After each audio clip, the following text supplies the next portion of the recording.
कमलराज वो भी पूरा करेंगे। भाई कमल,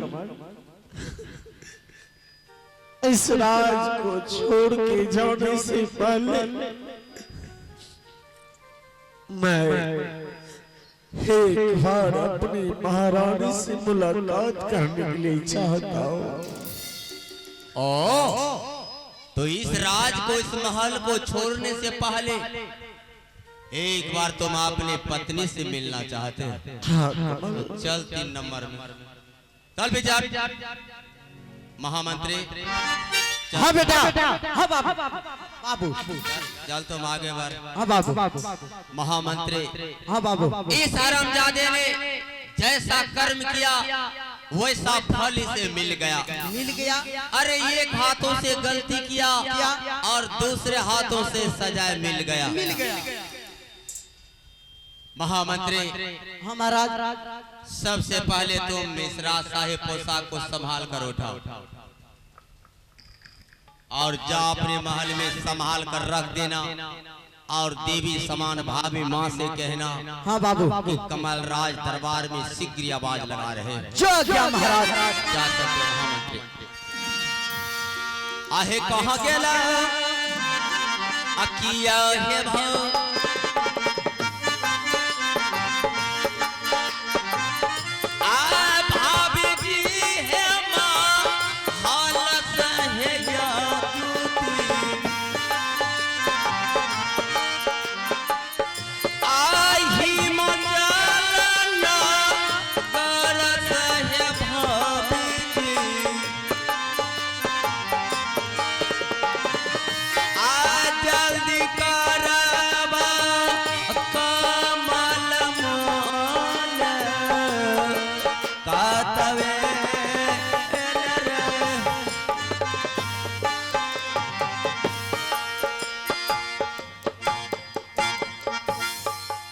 भाभी माँ।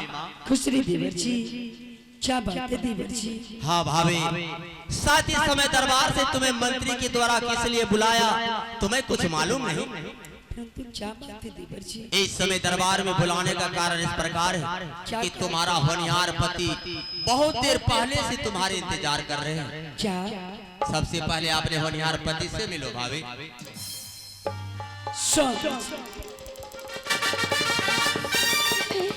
स्वामी जी, ये क्या स्वामी जी?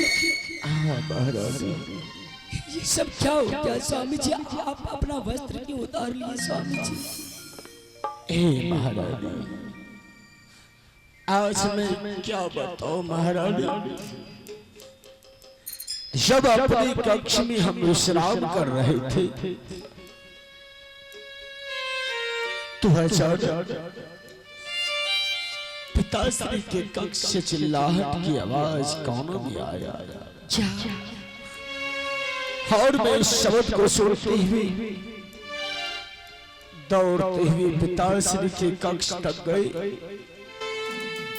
वहां मैंने क्या देखा? क्या देखी स्वामी? ना जाने। अरे भाभी, तुम इस घोचू से क्या बेसहारा मंत्र सीख रही है? चल घोचू पीछे हट। भाभी, इस राज के बारे में और इस महल के बारे में तुम्हें सब कुछ डिटेल में समझा रहा हूँ, यानी कि विस्तार पूर्वक। भाभी, जैसे मैं दरबार में आया, तुम्हारे होनहार पति को अपने सर पर हाथ रख के रोते हुए देखकर मुझे शक हो गया और सोचा का जिंदगी में पहली बार किसी इंसान को अपने सर पर हाथ रख के रोते हुए देखा। भैया, रोने का कारण बताइए। भाभी, तुम्हारा होनहार पति का कहना हुआ कि देखो कमल, किस हत्यारे ने हमारे पिताश्री के सीने में खंजर मार दिया। और मैं तुम्हारे होनहार पति से पूछा कि भैया आप बतला सकते हो इस हिमाचलपुर शहर में हमारे पिताश्री के साथ किस इंसान से ऐसा दुश्मनी था जो कुशरमजादी हमारे पिताश्री के साथ ऐसा सलूक करने का हिम्मत किया है? भाभी, तुम्हारा होनहार पति का कहना हुआ कि कमल, इस हिमाचलपुर शहर में हमारे पिताश्री के साथ किसी भी इंसान से दुश्मनी ने और मैं तुम्हारे होनहार पति के हाथों में रंगे हुए खंजर देखकर मुझे शक हो गया और कहा कि भैया कहीं संपत्ति की लालच में पिताश्री की हत्या आपने तो नहीं कर दिया। देवर जी अरे भाभी, जैसे तुम्हारा होनहार पति का नाम लगाया कि तुम्हारा होनहार पति धरातल पे कीड़े की तरह गिड़गिड़ाने लगे और इतना ही नहीं, तुम्हारे होनहार पति को गिड़गिड़ाहट को देखकर तुम्हारे होनहार पति से ये भी कहा अगर तुम ऐसा कर्म नहीं किया है तो चल बतलाओ कमल राज का नाम कि कमल हे सिंहाचलपुर शहर में हमारे पिताश्री के साथ अच्छा बुरा जो भी सलूक हुआ है वो करने वाले में से तुम।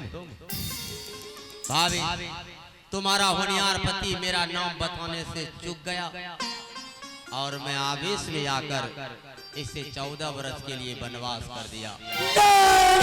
भाभी, अरे इसके शरीर से राजशाही पोशाक उतर गया है, अगर तुम्हारी इजाजत हो हे शर्मजादे को इस राज से इस महल से उतना दूर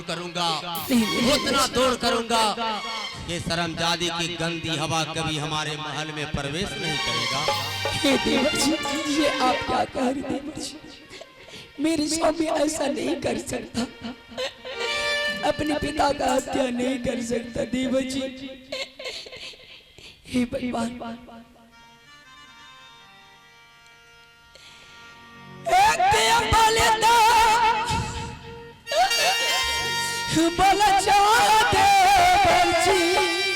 देवर जी, मेरे पति को माफ कर दीजिए देवर जी, इन्हें ऐसा सजा मत दीजिए देवर जी।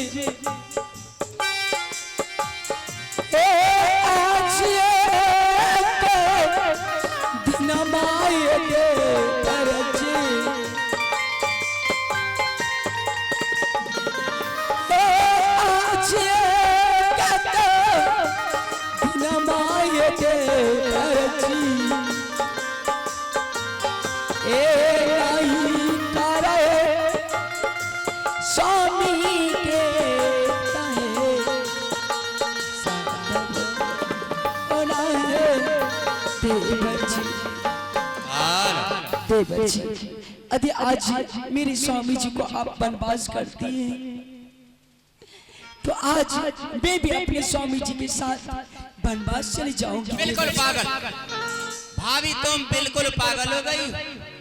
कुछ देर के लिए अपने क्रोध को शांत करो, सोचो अपने दिल और दिमाग से। ये हरामजादा ठहरा वनवासी जंगल में जाकर अन्न और पानी के लिए इस धरातल पे कीड़ी की तरह गिड़गिड़ाकर अपने प्राण को समाप्त कर लेंगे।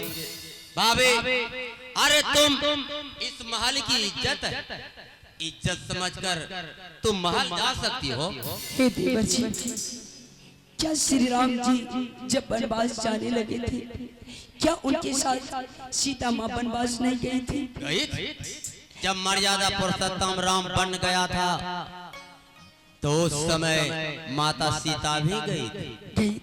लेकिन सोच भाभी, मर्यादा पुरुषोत्तम राम किसी का हत्यारा नहीं था। अरे तुम्हारा होनहार पति जिस इंसान का हत्यारा है, जिस इंसान ने अपने खून की एक एक बूंद से पैदा किया, बताओ जब ये राजा दशरथ जैसे पिता का नहीं हुआ